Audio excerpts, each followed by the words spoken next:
CITU সংগঠনের পক্ষ থেকে মে দিবস উপলক্ষে মিছিল করা হলো গাজলে।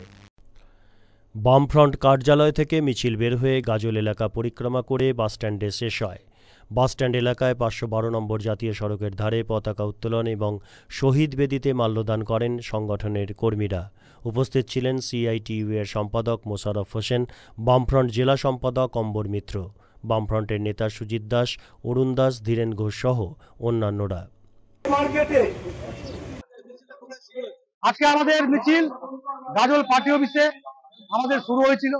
আমরা থানা রোড দিয়ে মিছিল করে ব্লক গেট হয়ে আজকে এই বাস স্ট্যান্ডে এসে আমরা শেষ করলাম। শহীদ বেদিতে মাল্যদান করে পতাকা উত্তোলন হলো। আজকে আমাদের শহীদ বেদিতে মাল্যদান করলেন আমাদের সংগঠনের সিআইটিইউ গাজল ব্লক কমিটির সভাপতি কমরেড আব্দুল সাত্তার।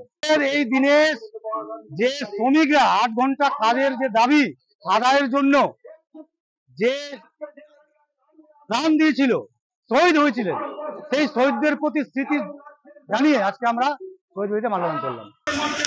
মালদা টুডে।